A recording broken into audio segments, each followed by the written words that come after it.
Praise the lord. ఒక చిన్న story చెప్పుకుందాం. ఒక ఒకరోజు సముద్రం నుండి ఒక నీటి చుక్క భూమి మీదకి రావాలని చాలా ఆశపడింది.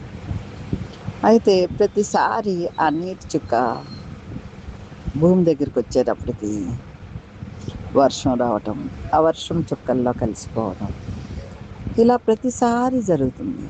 ఆ చుక్క చాలా బాధపడుతుంది. ఆ వర్షపు నీళ్ళతో పాటు మళ్ళీ సముద్రంలోకి వెళ్ళిపోతుంది. భూమిని తాకాలని నా ఆశ తీరట్లేదు ఏంటని ఎన్నో సంవత్సరాలుగా ప్రయత్నిస్తుందంట నీటి చుక్క. అప్పుడు ఒకరోజు ఆ ఆకాశంలోంచి వర్షం నీరుగా పడితే ఎలా ఉంటుంది అని ఆ సముద్రంలో ఆవిరవ్వటం మొదలుపెట్టిందంట. ఆ నీటి చుక్క ఆవిరైపోయి ఆకాశంలోకి వెళ్ళి ఆకాశం నుండి చక్క వర్షపు బిందులాగా తయారైందంట. కరెక్ట్గా భూమి మీద పడదామనే టయానికి వర్షం స్టార్ట్ అయ్యి తనకంటే ముందు చాలా చినుకులు కింద పడేపటికి భూమి లాగేసుకుందంట. ఇది కొంచెం పెద్ద చుక్క అవటం వల్ల లేట్ అయ్యేపటికి సముద్రంలోకి మళ్ళీ వెళ్ళిపోయిందంట. ఇదేంటి, నేను భూమిని తాకాలనుకున్నా కదా. మళ్ళీ ఆ నీటి చుక్క చాలా బాధపడి మళ్ళీ సముద్రంలోకి వెళ్ళిపోయిందంట. మరలా ఆవిరైందంట. అలాగా చాలాసార్లు ట్రై చేసిందంట. ఈసారి ఆకాశంలోకి వెళ్ళినప్పుడు నేను భూమిని తాకాలని వర్షం స్టార్ట్ అవ్వకముందే తను పడటం నేర్చుకుందంట. పడటం నేర్చుకున్నప్పుడు ఫస్ట్ వచ్చి భూమి మీద పడిందంట. అది కూడా పెద్ద చుక్క కాబట్టి ఆ నీటి బిందువు ధబామని పడేపటికి భూమి లాగేసుకుందంట. అప్పుడు అందంట, నిన్ను చేరుకోవటానికి నేనెన్నో సంవత్సరాలుగా ప్రయత్నిస్తున్నాను, నిన్ను చేరువ కాలేకపోతున్నాను, నీలో ఐక్యమైపోవాలనుకున్నాను. నేను సముద్రంలో అందరిలా ఉండాలనుకోలేదు, నేను ప్రత్యేకంగా ఉండాలనుకున్నాను. నా జీవితం అంతా ప్రత్యేకంగా ఉండాలి, నేను భూమిలో తడవాలి, భూమిలో నానిపోవాలనుకున్నాను. ఇప్పటికీ నాకు కుదిరిందంటే భూమి చెప్పిందంట, నాకు కుదిరినంత వరకు నేను అన్ని నీటి చుక్కల్ని తీసేసుకుంటాను, నాకు ఎక్కువైపోయినప్పుడే నేను వదిలిపెట్టేస్తానండి. నిజమే కదా. ప్రేమ కూడా అంతే. మనుషులు ప్రేమించేది వాళ్ళకి ఎక్కువైపోయింది అనుకో విడిచిపెట్టేస్తారు. వాళ్ళకి సరిపడినంత ఉందనుకో వాళ్ళు ఐక్యం చేసుకుంటారు. దేవుడు లోకాన్ని ఎంతో ప్రేమించాడంటే ఆయన కొలత వేయలేదు, కానీ మనుషులు ప్రేమని కొలత వేస్తున్నారు. ఎలా అంటే డబ్బుతోటి, ఆస్తులతోని, అంతస్తులతోటి, కార్లు చూసి, బళ్ళు చూసి, లేదా ఒళ్ళు చూసి, సిక్స్ ప్యాక్లు అవి చూసి ప్రేమిస్తూ ఉంటారు. ఇది కాదు ప్రేమ అంటే. మనిషి నల్లగా ఉన్నాడా, తెల్లగా ఉన్నాడా కాదు, తన మనసును చూడాలి, మనసును చూసి ఇష్టపడాలి. మనసును చూసి ఇష్టపడిన వాళ్ళు స్నేహితులైనా బంధువులైనా వాళ్ళు ఎలా ఉన్నా, ఒకవేళ వాళ్ళు ప్రేమికులే అయినా ఇష్టపడతారు. కానీ ఎంతవరకు ఈ లోకంలో మనసును చూడగలుగుతున్నారు? స్వార్థంతో నిండిపోయి ఉన్నాం. ఒక అబ్బాయి చెప్తున్నాడు, నేనెంతో ప్రేమించాను, తన కోసం చనిపోవాలనుకున్నాను, ఎన్నోసార్లు చనిపోదామని ఏదో ఒకటి చేసుకుందాం అన్నప్పుడు ఒక్కసారి తనని చూసి చనిపోదామని, తనున్న ప్లేస్కి వెళ్ళి చనిపోదామని చూసినప్పుడు ఒక్కసారి మాట్లాడితే బాగుంది అనుకుంటున్నాను, ఒక్కసారి తనతో జీవించాలి అని ఆశపడుతున్నాను, మళ్ళీ వెనుదిరిగి వచ్చేస్తున్నాను.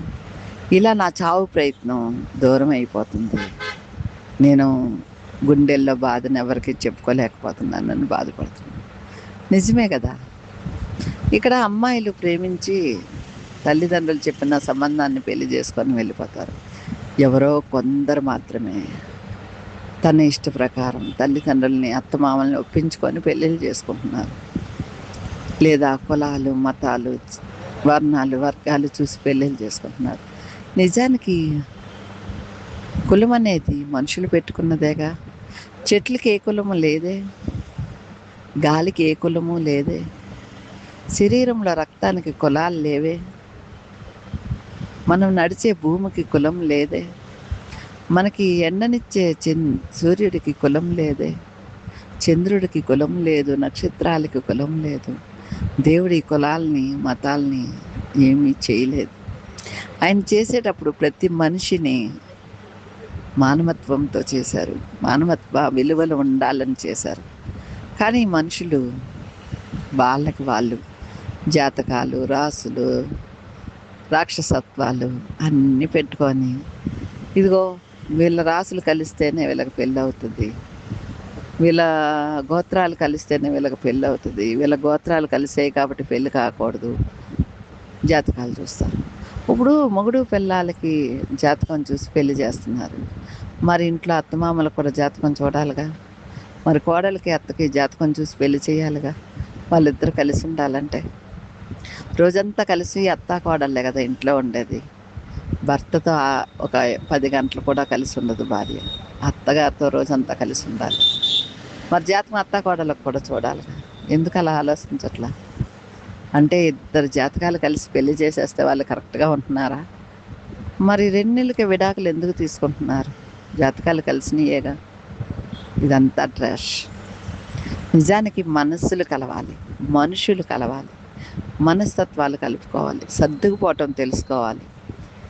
ప్రేమ అంటే నిజం చెప్పాలంటే సాత్వికంగా ఉండాలి. ప్రేమ అంటే ఓర్పు కలిగి ఉండాలి, సహనం కలిగి ఉండాలి. దేవుడు అన్ని విషయాల్లో మన కొరకు ఓర్చుకొని ఉన్నారు కదా. ఇస్కరియోతు యూదా ఆ గ్రూపులోనే ఉన్నాడు. దేవుడికి తెలుసు మీలో ఒకరు అప్పగిస్తున్నారు నన్నని చెప్పారే కానీ, ఇదిగో వీడే అప్పగిస్తున్నాడని దేవుడు ఎందుకు చెప్పలేదు? ఆయనకున్న ప్రేమ. అప్పటికైనా ఇస్కరియోతు తెలుసుకుంటాడేమో అని ఒక ప్రేమ. కానీ ఇస్కరియోతు యూదా తెలుసుకోలేకపోయాడు. నువ్వు చేయాలనుకున్న పని చేసే అని చెప్పినప్పుడైనా తెలుసుకోలేకపోయాడు. వచ్చి ముద్దు పెట్టుకున్నప్పుడు నువ్వు చేయాలనుకున్నది చేసావు కదా అని దేవుడు సంతోషపడ్డాడు. అప్పుడు కూడా దేవుడు వీడే నన్ను అప్పగిస్తున్నాడు అని చెప్పలేదు. ప్రేమ, ప్రేమ అంటే ఓర్పు, సహనం. ఆయన లోకం ఎంతో ప్రేమించారంటే అదే. కొట్టేవారిని ప్రేమించారు, ఆయన ఉమ్మి వేసిన వారిని ప్రేమించారు, ఆయన దూషించిన వారిని ప్రేమించారు. మరి మనుషులేంటి ప్రేమ అనే మత్తులో పడిపోయి వాళ్ళ అవసరాలు తీరిపోయాక, వాళ్ళ అక్కర్లు తీరిపోయాక వదిలేస్తున్నారు. ఆయన చేసిన బొమ్మలే కదా, ప్రతి ఒక్క ఆత్మ ఆయన చేసిన బొమ్మే కదా. మరి ఆయన చెప్పినట్లు వినకుండా ఎందుకు ఇలా ప్రవర్తిస్తున్నారు? మనం నలుగురికి ప్రేమ పంచుతూ ఉంటే మనకి కూడా ప్రేమ అనేక సార్లు దొరుకుతూ ఉంటుంది కదా. లేదు, ప్రేమని పంచే వాళ్ళు అసలు లేరు, కనపడట్లేదు. స్వార్థం పెట్టేగిపోతుంది, అసలు నిస్వార్థం అనేది కనపడట్లా. రాకడికి రోజులు దగ్గర అవుతున్నాయంటే ఇదే. ఖచ్చితంగా రాకడికి దగ్గరలో ఉన్నాం మనం. ఎలా మన వినికిడి దేవునికి అప్పగించుకుంటామో తెలియదు. కానీ క్రైస్తవులకు ఉండాల్సింది ఏంటంటే, భూమి మీద ఉండగానే పరలోకం కోసం ఆలోచించండి. పరలోకంలో మనం ఉండాలి అంటే భూమి మీదే మంచి పనులు చేయండి. మనల్ని కొట్టేవారు, తిట్టేవాళ్ళు, బాధించేవారు చాలామంది ఉంటారు. స్టెఫెను వారే వాళ్ళని ప్రేమించండి. మనకి దేవుడు మంచి మంచి పట్టణాలు ఇచ్చారు, కానీ మనం ఏం చేస్తున్నాం? లోతు వల్లే ప్రవర్తిస్తున్నాం. అది మనమే పాడు చేసుకుంటున్నాం. నిజమే కదా. మంచి ఈవుల్ని ఇస్తుంటే అవి పక్కన పెట్టి చెడు వైపు చూసేస్తున్నాం. ఒక సెల్ ఫోన్ ఉంది, ఇందులో నువ్వు నేర్చుకున్నంత మంచి ఎలా ఉందంటే 1000% మంచి ఉంది, అలాగే 1000% చెడు ఉంది. ఈ మంచిని ఎవరు నేర్చుకోవటానికి ఇష్టపడట్లా. ఇదివరకు వాక్యం ఎక్కడో, నా చిన్నప్పుడైతే దొరలు వచ్చి వాక్యం చెప్తుంటే వినేవాళ్ళం. ఆయన ఇంగ్లీష్లో చెప్తుంటే తెలుగులో వినేవాళ్ళం, తెలుగులో పాస్టర్స్ చెప్తా ఉంటే. ఇప్పుడు అలా కాదు. అడుగడుక్కి మనకు వాక్యం ఉంది. కొదువు లేకుండా వాక్యం ఉంది. ఆ వాక్యాన్ని విని, ఆ వినికిడిలో మనం స్థిరపరచుకోవాలి కదా! ఇప్పుడు సెల్ ఫోన్ నిండా వాక్యాలే. ఎవ్వరు బోధించినా 66 గ్రంథాల్లోంచే కదా బోధిస్తున్నారు. నిజానికి క్రైస్తవుడు, ఒక పాస్టర్ గాని బోధించేటప్పుడు ప్రతి బైబిల్ రిఫరెన్స్ చూపించి, ఇదిగో పలానా ప్లేస్‌లో ఈ మాట ఉంది అని చూపించి చెప్తున్నారు. మరి ఇతర గ్రంథస్తులు చెప్పగలరా? అసలు వాళ్ళకి గ్రంథం అంటే ఏంటో తెలుసా? బైబిల్ గ్రంథం కోసం ఏం తెలుసు? మాట్లాడేటప్పుడు అక్కడో మాట చదివి మాట్లాడటం కాదు. ఎవరో చెప్పిన రిఫరెన్స్ చదివి మాట్లాడటం కాదు. బైబిల్ మొత్తం చదివి దాన్ని అనువరించుకొని మాట్లాడాలి.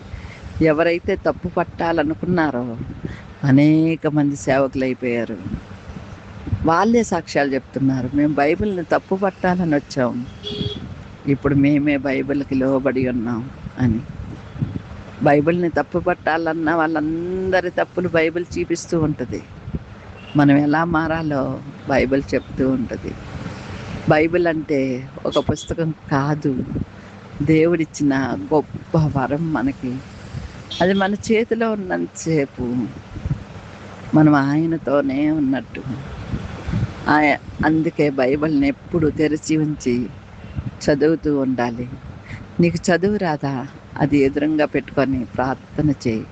దేవుడు అందులో ఉన్న వాక్యాలనే నీకు దర్శనం ద్వారా ఇస్తాడు.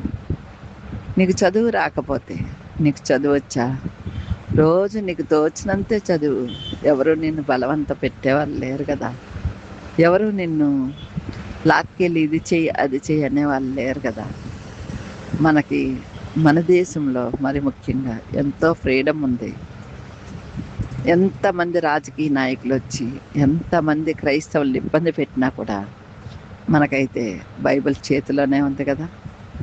కొన్ని దేశాల్లో అసలు ఇలా లేదు. మరి మనం ఎంత అదృష్టవంతులమే. మనం ఎంచక్కా చర్చికెళ్ళి గంటలు గంటలు చర్చిలో కూర్చొని ప్రార్థించుకోగలం. వాక్యం చదువుకోగలం. పాటలు పాడుకోగలం. అనేకులకి సువార్త చెప్పుకోగలం. అనేకులతో డిస్కషన్ చేయగలం. చాలామందికి ఇది తెలీదు తెలుసా? నువ్వు చదివిన వాక్యాన్ని ఇతరులతో సంబోధిస్తే అది నీ వినికిడిలో స్థిరపడిపోతూ ఉంటుంది. నువ్వు విన్న వాక్యాన్ని మరలా ఇతరులకు చెబుతూ ఉంటే వాళ్ళ హృదయాలు తెరవబడితే నీకు కూడా అది స్ట్రాంగ్‌గా మారుద్ది. ఇలా తెలుసుకోవాలి దేవుడి వాక్యం. ప్రేమంటే ఒకరు చూపించి వదిలేసేది కాదు. దేవుని ప్రేమని తెలుసుకోండి. దేవుడు నీతోనే ఉన్నాడు అనుక్షణము. నువ్వు ఎలా ఊహించుకుంటే అలా నీతో ఉంటాడు. నువ్వు ఈరోజు నాకేమి పని దొరకదులే అని నువ్వు అనుకున్నావు అనుకో, పని దొరకదు. ఎందుకంటే నువ్వనుకున్నదే కదరా అంటాడు. ఈరోజు నేను చాలా బాగా బిజినెస్ చేస్తానయ్యా అంటే చేస్తావు. ఈరోజు నేను బాగా చదివి పరీక్షలు రాస్తానంటే రాస్తావు. నేను ఈరోజు ప్రతి పనిలో విజయం సాధిస్తానంటే సాధిస్తావు. నేను మంచి ఇల్లు కట్టుకోవాలనుకుంటున్నానంటే కట్టుకుంటావు. ఎందుకంటే నువ్వు పాజిటివ్‌గా ఆలోచిస్తే నీకు పాజిటివ్ దొరుకుతుంది. నువ్వు నెగెటివ్‌గా ఆలోచిస్తే నీకు నెగెటివే దొరుకుతుంది. ఇది మనం అనుకున్నదే మనకు జరుగుతుంది. ఎందుకంటే ఆయన మన తండ్రి. నీ తండ్రి నువ్వు అడిగింది కాదు అనకుండా ఇస్తున్నప్పుడు మరి పరలోక తండ్రి ఇవ్వడంటారా? నువ్వు అనుకుంటుందే నీకు జరుగుతుంది. యోబు అనుకున్నదే యోబుకు జరిగినట్లుగా, దానియేలు అనుకున్నదే దానియేలుకు జరిగినట్లుగా. దానియేలు ముమ్మారు దేవునికి ప్రార్థన చేశాడు ఎవ్వరికీ తడవకుండా. దానియేలు అనుకున్నాడు రాజు దగ్గర నేను గెలిపించబడతానని. అందుకే గెలిపించబడ్డాడు. అవునంటారా కాదంటారా? ఎప్పుడైనా సరే మీ మాటలు దేవునికి నచ్చే విధముగా మాట్లాడండి. మీ సంతోషాలు ఆయనతోటే ఉన్నాయి. మీ దుఃఖం కూడా ఆయనతోటే ఉంది. నీకు ఒక పరీక్ష పెట్టకపోతే నువ్వు ఎలా జయిస్తావు? అందుకే నీకు ఒక పరీక్ష వస్తుంది. నీకు అప్పులున్నాయా? నీ మంచికే అనుకో. ఎందుకంటే ఆ అప్పు ఉండబట్టే అనుక్షణం నేను ఈ అప్పు తీర్చాలయ్యా, నాకు సహాయం చెయ్యయ్యా అని నువ్వు ప్రార్థన చేయగలుగుతున్నావు. నీకు అప్పే లేకపోతే, నీకు సమస్య లేకపోతే దేవుని అసలు తలుస్తావా? ఆలోచించండి. Thank you friends. మనం ఎప్పుడు ఇలాగే మాట్లాడుకుందాం. వీలైతే నచ్చితే నలుగురికి షేర్ చేయండి, సబ్స్క్రైబ్ చేయండి, నచ్చితేనే లైక్ చేయండి.